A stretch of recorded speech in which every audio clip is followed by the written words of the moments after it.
আশুলিয়ায় অবসরপ্রাপ্ত মেজরের বিরুদ্ধে জমিসহ বাড়ি দখলের পায়তারার অভিযোগে এলাকাবাসীর মানববন্ধন। ঢাকা জেলার সাভার উপজেলার শিল্পাঞ্চল আশুলিয়ার জামগড়া বেরুন তেঁতুলতলা এলাকায় টিনের দোকানি ইসমাইলের জমিসহ বাড়ি দখলের পায়তারা করেছেন বলে এক অবসরপ্রাপ্ত মেজরের বিরুদ্ধে অভিযোগ তুলে মানববন্ধন করেছে এলাকাবাসী। 23 মে বিকাল 4:30 জামগড়ার বেরুন তেঁতুলতলা এলাকায় এই মানববন্ধনটি করেন এলাকাবাসী। মানববন্ধনে ভুক্তভোগী ব্যবসায়ী ইসমাইল সাংবাদিকদেরকে জানান, আমি আশুলিয়ার জামগড়া বেরুন তেঁতুলতলা এলাকায় 20 শতাংশ জমি ক্রয় করে 7 বছর আগে বাড়ি করেছি। আমার ক্রয়কৃত 20 শতাংশ জমির দাগে এসে অবসরপ্রাপ্ত মেজর আব্দুল হাই তার নিজের জমি বলে দাবি করেছেন। আমার এই বাড়ির সকল ভাড়াটিয়াকে তাড়িয়ে দেওয়া হয়েছে। আমি এই বাড়ির ভাড়ার টাকায় আমার সংসার ও ব্যাংকের লোন পরিশোধ করছি। ব্যাংক থেকে টাকা লোন করে এই জমিটা ক্রয় করি এবং সেই লোনের টাকায় বাড়িটি তৈরি করি। মেজর সাহেব অন্য দাগ থেকে জমি ক্রয় করে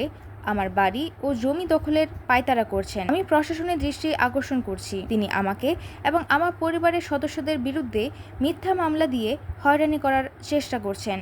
প্রশাসনের কাছে আমার দাবি, জমির দাগে যদি ভুল থাকে তাহলে সরকারি সার্ভেয়ার দিয়ে মাপিয়ে সঠিক দাগ নির্ণয় করুন। যদি আমার দাগে তার জমি থাকে তাহলে আমি সেই জমি তাকে দিয়ে দেব এবং আমি সহ আমার পরিবারের সদস্যরা তার ভয়ে আতঙ্কে দিন পার করছি। এ সময় এলাকাবাসীরা জানান, সঠিক দাগটা নির্ণয় করা দরকার সরকারি সার্ভেয়ার দিয়ে। যদি ইসমাইল জমি না পায় তাহলে ইসমাইল জমি বোক দখল ছেড়ে দিবেন বলে আমাদেরকে জানিয়েছেন। এ সময় এলাকাবাসী জানান, আমরা চাই এই ঘটনার সুষ্ঠু একটা সমাধান হোক। যিনি জমির প্রকৃত মালিক তার কাছে জমিটি হস্তান্তর করা হোক। এ সময় অবসরপ্রাপ্ত মেজর আব্দুল হাইয়ের সাথে তার মুঠোফোনে যোগাযোগের চেষ্টা করলেও তার মুঠোফোনে যোগাযোগ করতে আমরা ব্যর্থ হই।